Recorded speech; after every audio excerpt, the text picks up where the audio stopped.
আল্লাহ limitation গুলো দেখেন আর বাস্তবতা দেখেন।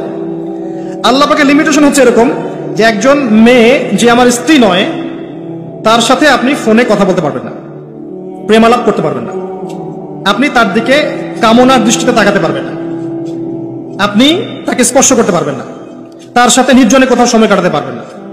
আল্লাহর বাইন্ডিংস গুলো দেখেন।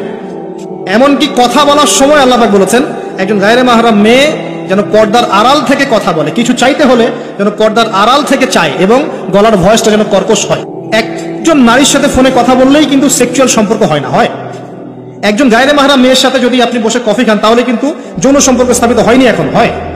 তারপরেও আল্লাহ রাব্বুল আলামিন বলছেন ওয়ালা তাকরাবুজ জিনা, এটা নাম আল্লাহ দিয়েছেন জিনা, আর বলছেন করো না এমনটা নয়, বরং ধার কাছেও যেও না। মানে একটা সীমারেখা দেয়া আছে, একটা মাছ, এর চারপাশে একটা বাউন্ডারি দেয়া আছে। বাউন্ডারি পর্যন্ত আল্লাহ বলছেন মাছে ঢুকো না এমনটা বলছেন না, আল্লাহ বলছেন মাছের বাউন্ডারির কাছেও যেও না। কথা বুঝতে পারছেন? ফল খেও না, না ওয়ালা তাকরাবা হাদিহিশ শাজারা, এই গাছটার কাছেও যেও না। মিলাতে পারছি? আমি বুঝতে পারছি? আদম এবং হাওয়া আলাইহিস সালাম এই গাছের ফল খেও না এমন কথা ছিল না, কথা ছিল এই গাছের কাছেও যেও না। একই কথা আল্লাহ বলছেন জেনা করো না নয়, ওয়ালা তাকরাবু জিনা, জিনার কাছেও যেও না। এখন এটা হচ্ছে আল্লাহর নিষেধাজ্ঞার একটা বাইন্ডিংস, লস, একটা পিলার, একটা বাউন্ডারি। আর আপনি বাস্তবতা দেখবেন ভিন্ন, যে গায়রে মাহরাম ছেলে মেয়ে এরা অ্যাডাল্ট, এদের যৌন চাহিদা আছে, সেক্সুয়াল চাহিদা আছে, একে অপরের সাথে কোনো মাহরামের সম্পর্ক নাই। এরা পড়াশোনার নামেই হোক, চাকরি বাকরির নামেই হোক, ভ্যালেন্টাইন্সের নামেই হোক, যে কোনো নামেই হোক, এরা একে অপরের সাথে মিলেমিশে একাকার। এরা কথা বলছে, কথা বলার পরে আরো কাছে যাচ্ছে, ভালোবাসার প্রণয় বিনিময় করছে, এক পর্যায়ে কফি খাচ্ছে, ডেটিং এ যাচ্ছে, ঘুরছে ফিরছে, এই করতে করতে করতে এক পর্যায়ে তারা হারাম জেনায় লিপ্ত হয়ে গেল, বিছানায় চলে গেল। এই সম্পর্কের পর দেখা যায় সম্পর্ক ব্রেকআপ, শেষ। এবং এই ঘটনাগুলোর নাম দিচ্ছি আমরা কাছে আসার গল্প। কার কাছে? যার কাছে আল্লাহ যেতেও নিষেধ করেছে, বলে আচ্ছা করা বুঝছে না। আর আমরা বলছি না, কাছে আসারই তো গল্প। কাছে আসার গল্প হতে পারে মায়ের সাথে, মায়ের কাছে আসার গল্প হতে পারে, স্ত্রীর কাছে আসার গল্প হতে পারে, আমার সন্তানের কাছে আসার গল্প হতে পারে। কিয়ামতের মাঠে আমল নামা ছুড়ে দিবেন, ছুড়ে দিয়ে আমল নামায় ঘুরতে থাকবে, কারো ডান হাতে কারো বাম হাতে। যার হাতে আমল নামা আসুক না কেন, যে হাতে আসুক না কেন, আল্লাহ পাক সবাইকে একটা কথা বলবেন, ইকরা কিতাবাক, তুমি তোমার কিতাব পড়ো, কাফা বিনাফসিকা আল-ইয়াওমা আলাইকা হাসিবা, আজকে তুমি তোমার হিসাব নেওয়ার জন্য যথেষ্ট। আমরা সবাই একটা করে উপন্যাস লিখছি, আমরা সবাই একটা করে উপন্যাস লিখছি আমল নামার, আমাদের কাজের মধ্য দিয়ে। আর এর চেয়ে ভয়ঙ্কর বিষয়টা হচ্ছে এই উপন্যাসটা আপনাকে পড়তে বলা হবে সবার সামনে। আমার কথা মনে বোঝা যায় না? আমরা একটা গল্প লিখছি আমল নামায়, উপন্যাস লিখছি, যার একটা মোমেন্ট বাদ যাচ্ছে না। এই যে এখন আমরা বসে আছি, এটা আপনার উপন্যাস উঠে গেছে, আমল নামে উঠে গেছে।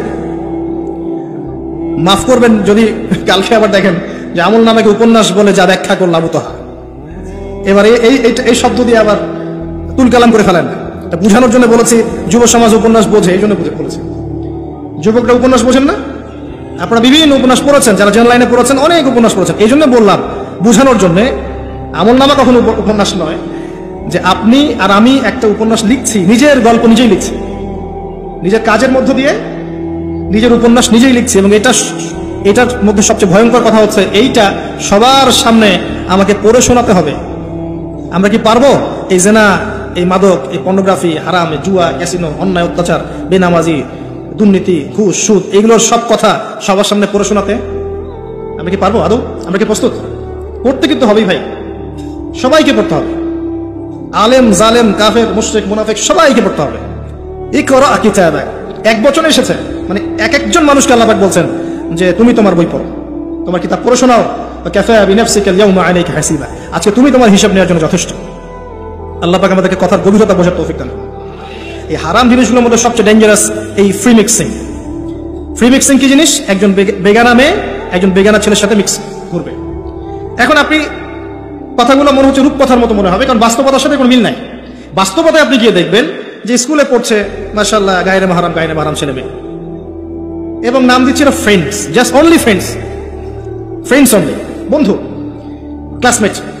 কিন্তু এর বয়স মাশাআল্লাহ 16, এর বয়স 20, বা এর বয়স 15, এর বয়স 18, উভয়ের যৌন চাহিদা হয়েছে বালেগ এবং বালেগা। এই বয়সে আসার আরো 5-6 বছর আগে সে বালেক বালেকা হয়ে গেছে, এবং তারা কিন্তু আলাদা আলাদা সেকশনে পড়ছে না। এমন যদি হতো মেয়েদের আলাদা স্কুল, মেয়ে টিচার, মেয়েরা পড়ছে, কোনো সমস্যা নেই, টোটালি বৈধ এবং সুন্দর, ভালো সিস্টেম। ছেলেদের আলাদা স্কুল কলেজ, ছেলেরা আলাদা পড়ছে, আলাদা, কোনো সমস্যা নেই। সমস্যা কোথায়? যখন এক ছাদের নিচে আমি সবাইকে বসিয়ে দিয়েছি এবং এরা একে অপরের সাথে মিক্স করছে।